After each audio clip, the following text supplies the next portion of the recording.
with us some insights about Europe's economic perspective in a global context. Let me say a few words to introduce Alicia. Since December 2007, Alicia is Chief Economist for Emerging Markets at Banco Bilbao Vizcaya Argentaria. She is a member of the advisory board of the Hong Kong Institute of Monetary Research and special advisor to the European Commission on China issues. She is also a adjunct professor at the Lingnan University, Hong Kong. Prior to BBVA, Alicia was part of the Asian Research Program of the Bank for International Settlements in Hong Kong. From 2001 to 2006, she was head of the International Economy Division of Bank of Spain. She was also visiting professor at Johns Hopkins University and at Universidad Carlos III. From 1998 to 2001, she was a member of the Council to the Executive Board of the European Central Bank. From 1997 to 1998, she was head of emerging economies at the research department at Banco Santander, as well as associate professor at Universidad Autónoma in Madrid. From 1994 to 1997, she worked as an economist at the International Monetary Fund. Alicia holds a PhD in economics from Washington University. Many of her papers have been published in reference journals and books. She has also been a research fellow at the Bank of Japan and the Bank of Finland. So without further ado, let's welcome Alicia.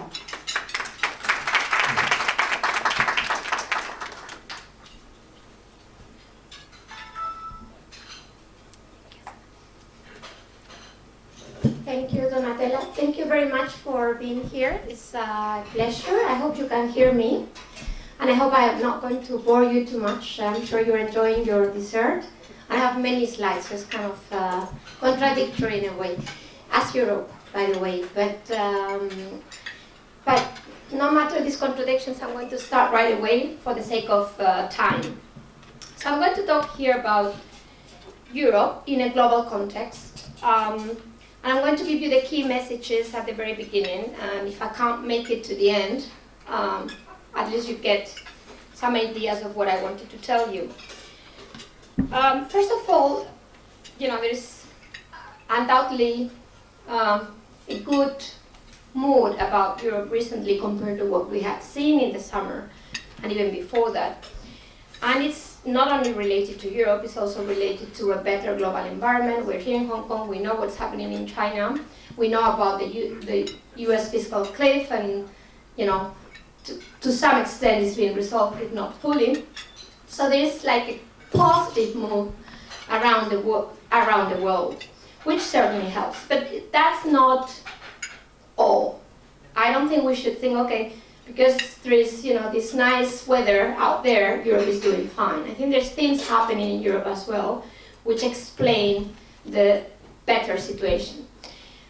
First of all, the ECB, and you know the words of Draghi. I don't need to remember or recall you what he said. They were only words, which is even better. He didn't have to intervene in the markets. The Greek rescue, we heard a lot about the first rescue, but sometimes we forget about the second rescue back in November. And we know that so far, I think Europe and of course the creditor countries have been generous enough to do one more bit for Greece. Then there is something that in a way was very hard to even discuss, which was banking union, and it's been discussed. I'll show you a few lines of where we stand so far. And something that, again, seems to be forgotten, which is the big adjustment in the periphery. And I'll show you a few graphs about fiscal and current account adjustment in those countries. So not everything is luck and good environment out there. Still, Europe is not going to grow magnificently, especially if we compare it with Asia. It's only going to grow about, basically it's going to become stagnant this year. It's going to remain stagnant. It's going to grow about 0.3%. This is our projections, but they don't differ too much from others. And by the way, the periphery will remain in recession. So there's no way to say something else. It wouldn't be fair for you. I'm trying to be as fair as possible. So that's going to be there. But that doesn't mean nothing is happening. It's just the logical consequence of basically a huge deleveraging in those periphery countries. And of course also that the global environment, no matter the improvement in 2013, which we expect is not yet great. Yeah, we know about the U.S. figures; they still don't look great. And by the way, if you feel upset about the stagnant European economy in 2013, let's face it as well, there are still risks ahead. So this is kind of the baseline scenario. A few of those risks.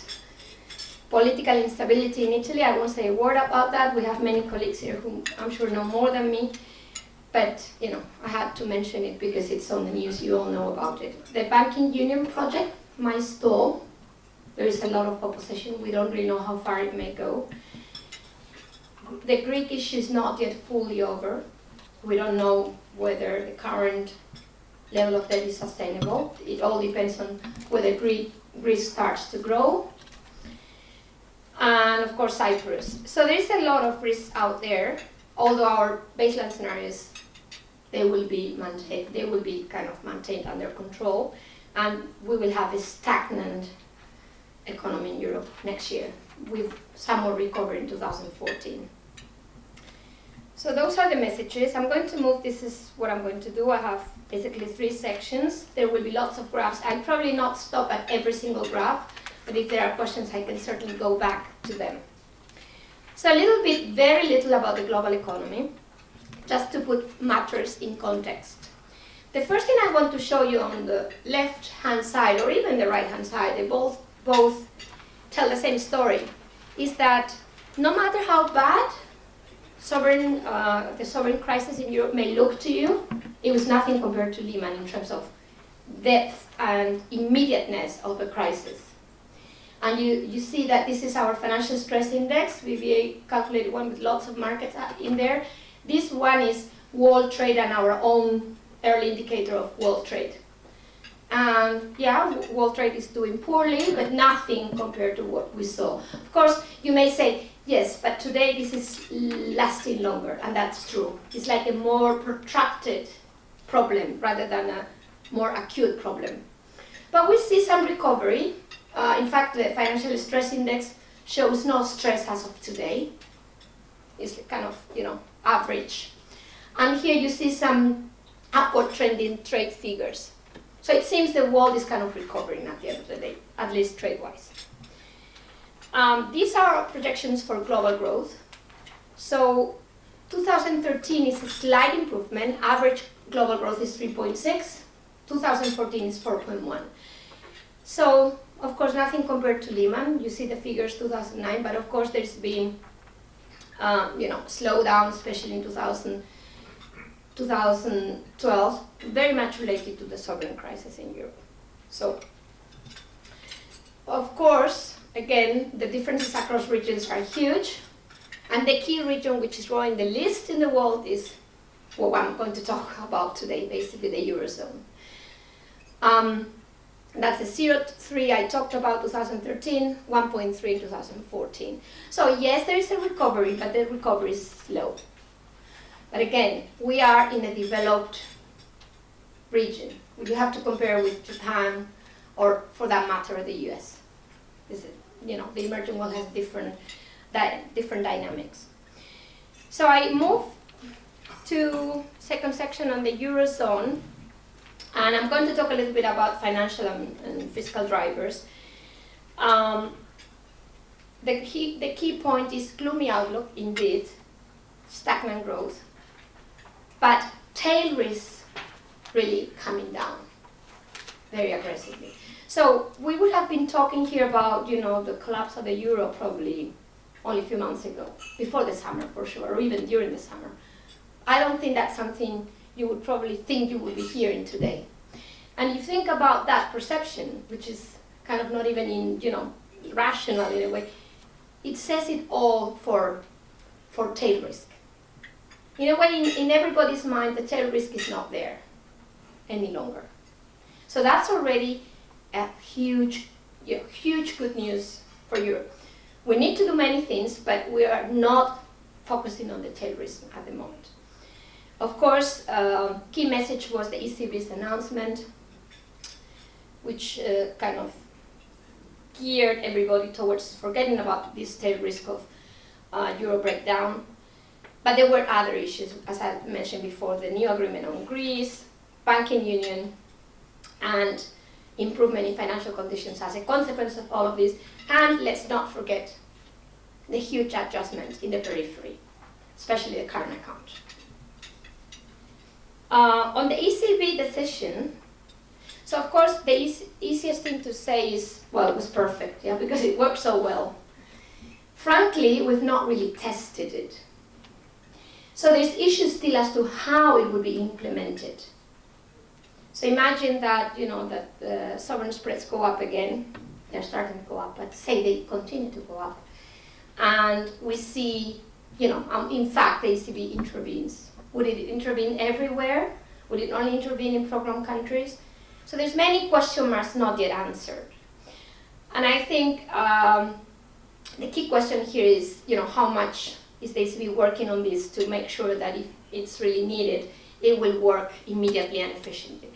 So far, as I said, no need. Well, Greece, just, there's a lot of information there. As I said, I don't want to talk about every slide.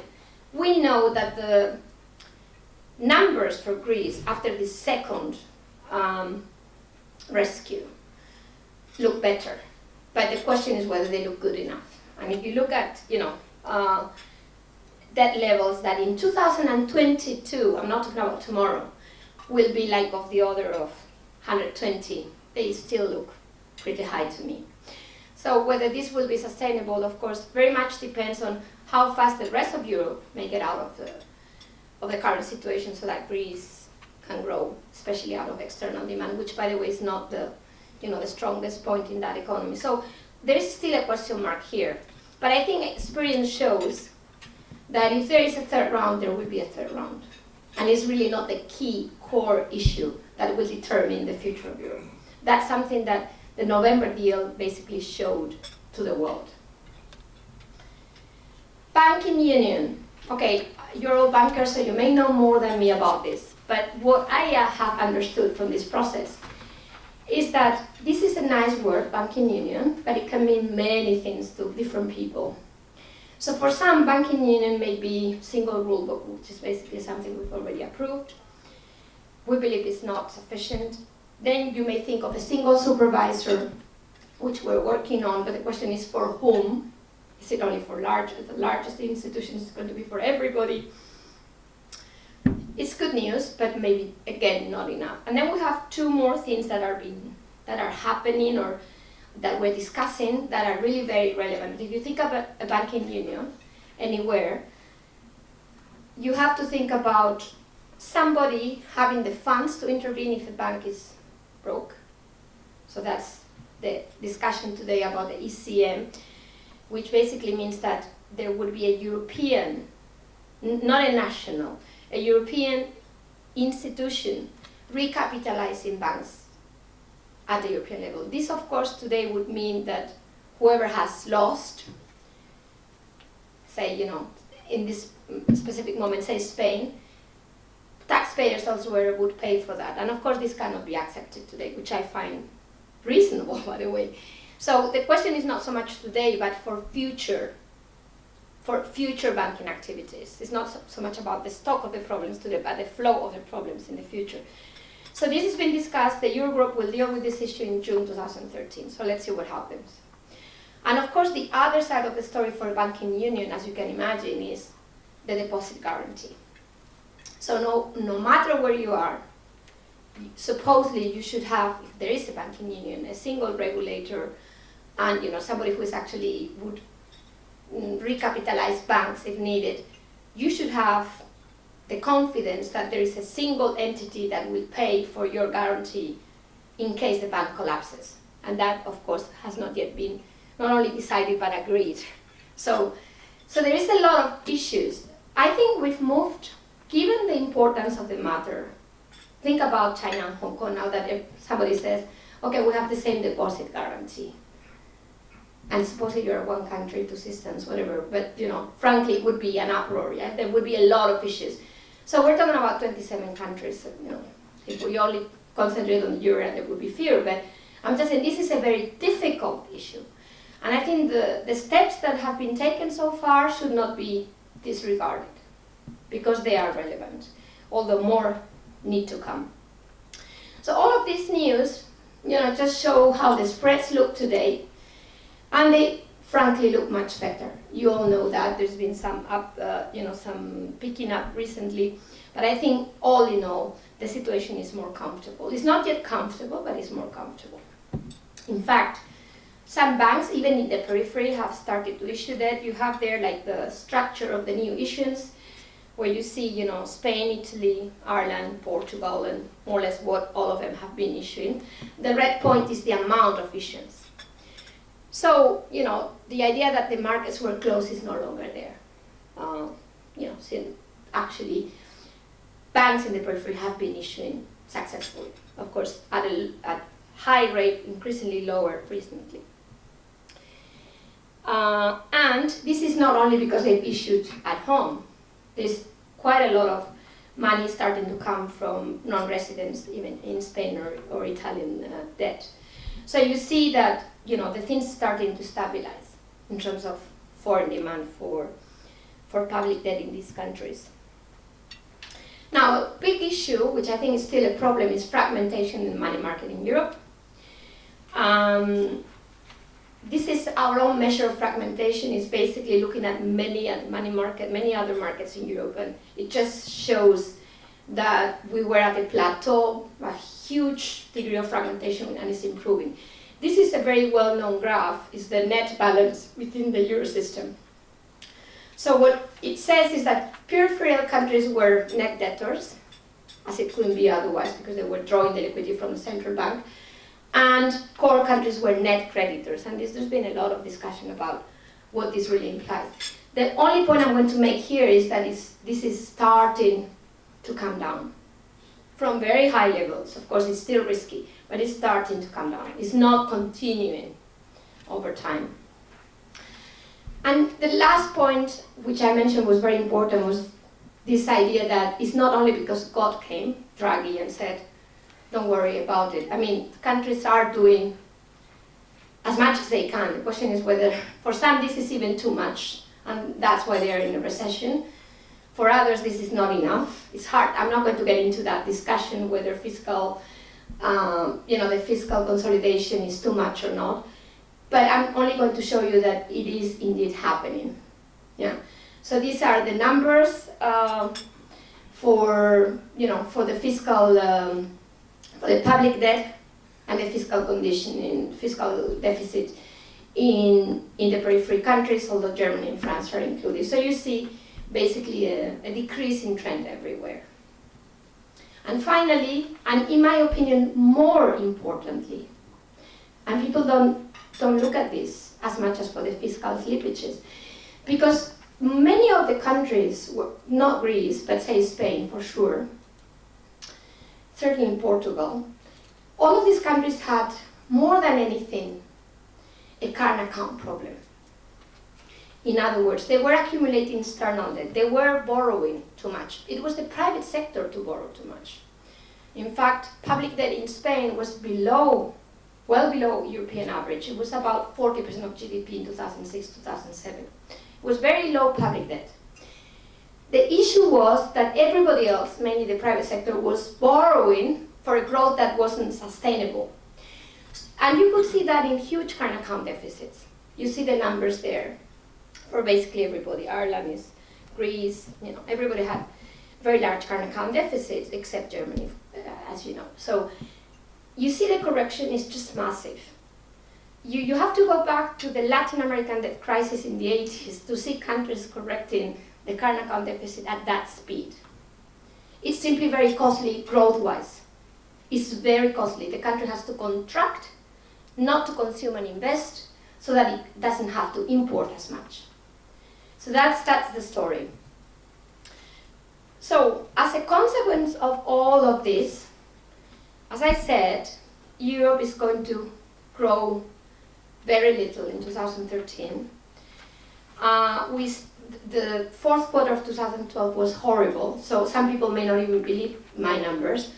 But the available data for the first quarter is quite good. So we do think there's going to be an improvement in the figures for 2013.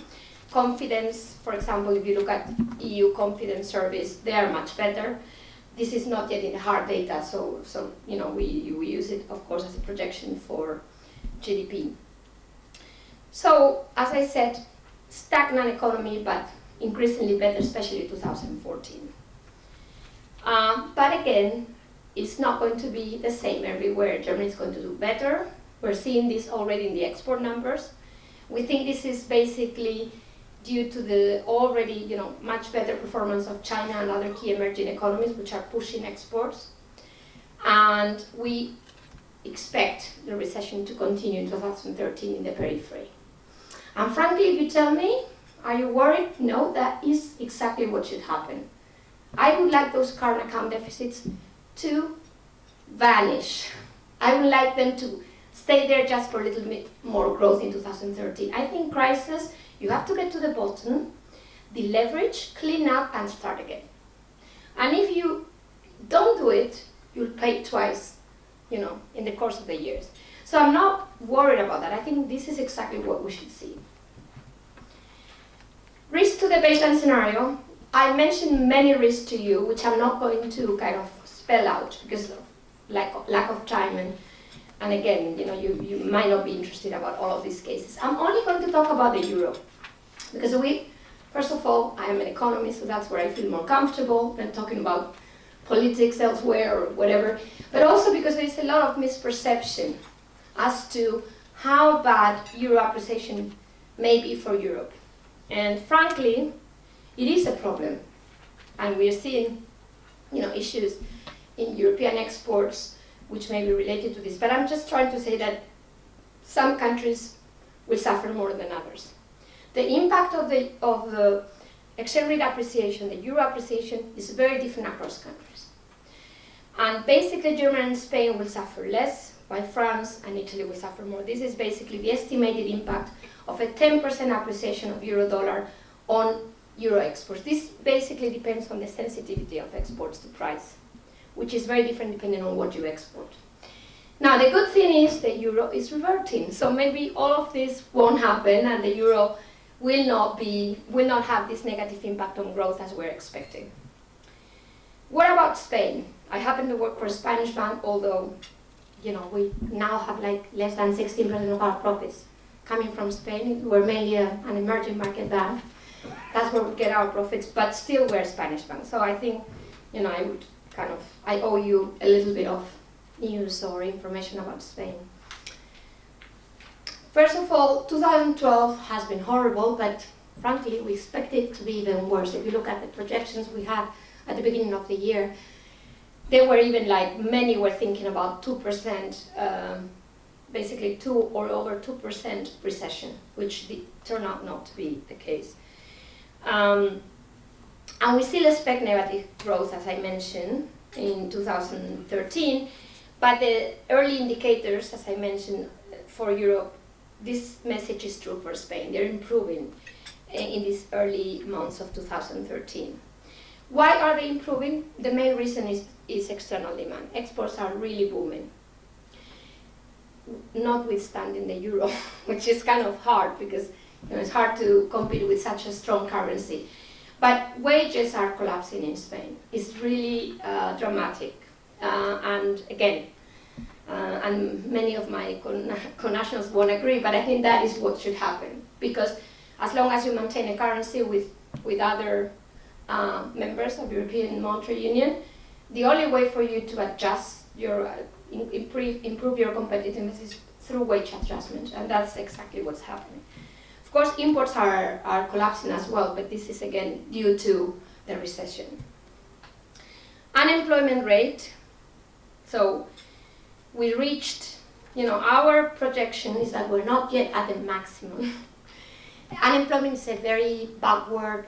It's like a very, it's really the last thing to recover, as you see even in the US, in any recession. So we expect unemployment to reach its peak in June 2013 at about 27% unemployment. Just to give you an idea of how high this number is and how much lower it looks in Spain than here, when I graduated in '93, Spain had 23.5 unemployment. So it's a country used to huge unemployment levels. It's not now, it's always been the case. This doesn't solve the problem, but I'm just saying that it doesn't look the same when you've always had very high unemployment. A little bit on, and that's all, that's my last words, I hope you can bear with me, on bank restructuring in Spain, since you're all bankers here. So first of all, it's kind of even shameful, if I may, and I hope I don't offend anybody, any other Spaniard in the room, but I will still say that this bank restructuring lasted so long, that it wasn't tackled from the very beginning, because the cost would have been lower. So that's the starting point. Having said that, I think the extent of restructuring is more than what people actually think. And the reason why it's more is that it's been done in a way that hasn't been like on the front page of the FT, like, okay, let's create a huge thing which will absorb all the losses, say the Irish way with NAPA, just 25% of GDP, that's it. We don't incorporate it in the debt figures, done. Because Ireland did it first, which was, again, in my opinion, welcome, because you have to do it at the very beginning of when the problem arises. But the truth is that I don't think Spain would have gotten away with the 25% of GDP losses without putting them up into what is really a fast-growing debt. So that solution wasn't really there, because once your debt reaches 100, thanks to this 25 percentage points of GDP, all of a sudden, our rating would be certainly not an investment grade today, which we are only by one notch. So we're really, looking at the abyss. So I don't think that option was open. And this is the problem, we're not the first to do something. So we had to do it through basically equal footing type of thing. So you tell all banks, no matter who, you provision. I don't care whether your asset quality is better or worse, you just provision as much as I tell you. And this has had a huge cost on banks that were doing better, because they had to provision on the basis of certain characteristics without really looking into the balance sheet. But frankly, I don't think there was a way out to it. So that's one thing they did, huge provisions. I'll show you in a minute how we compare with the rest of the world. Capital requirements at European level as well, but also at national level. And as I mentioned, very little differentiation across entities. We had this stress test done at home and by external auditors, which basically came up with a figure of how much capital the institutions needed, which institutions needed the capital, which didn't. And then we had this blanket of $100 billion US, supposedly without a conditionality, to use for the bank restructuring.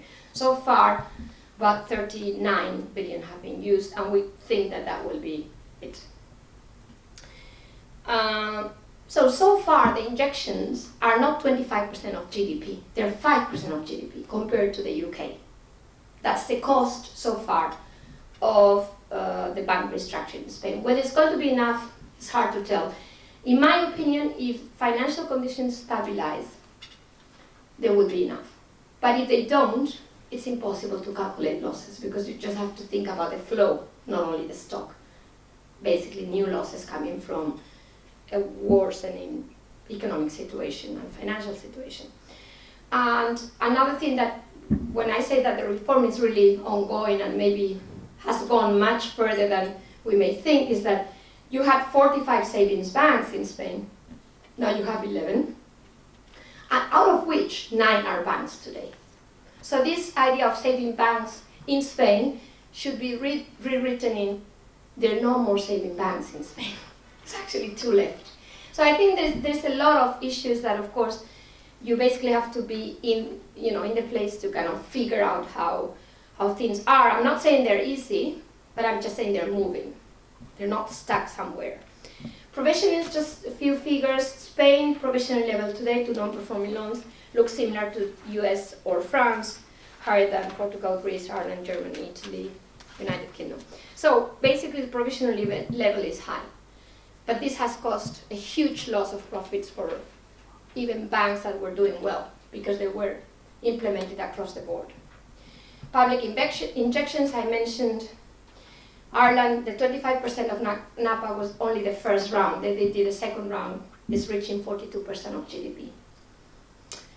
So that's so far what the figures indicate. And the other issue is liquidity. I showed you a graph what the liquidity conditions were at the ECB, countries that were banks from countries in the core that were net creditors, banks from countries in the periphery that were net debtors.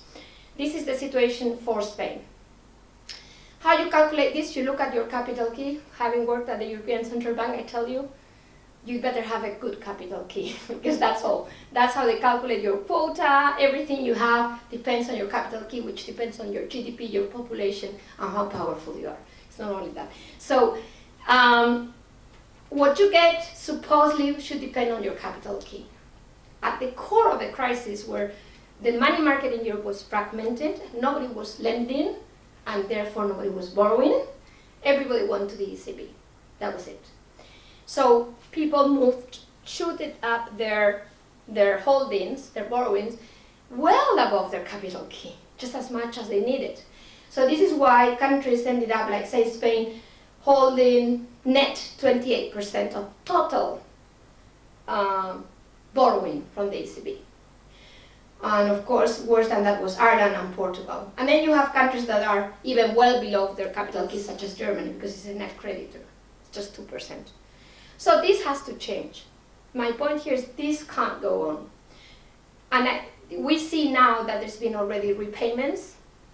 Spanish banks repaid about 45 billion already to the ECB, and this has to continue. The key for this to continue is that sovereign risk staying as it is. So this is why all of the risks I mentioned about political risks and so on, I just hope we won't see too much more coming, because it's so of the essence that banks come back to the money market and forget about the lender of last resort. So that's all. Final word is there's improvement. It's not only about traders there thinking that Europe is doing fine. I think there is basically enough evidence that things are moving, but it's a very shaky situation. If the sovereign risk premium goes up again and the money market doesn't work, we'll be back to a very difficult situation. My impression is that we've seen so many things coming in the newspapers and still things look pretty stable, that there is already an understanding that Europe is moving forward. And there will be pain, economic pain, recession, blah, blah, blah. But I don't think we'll have a full-fledged crisis again. But that's just a guess. So thank you very much.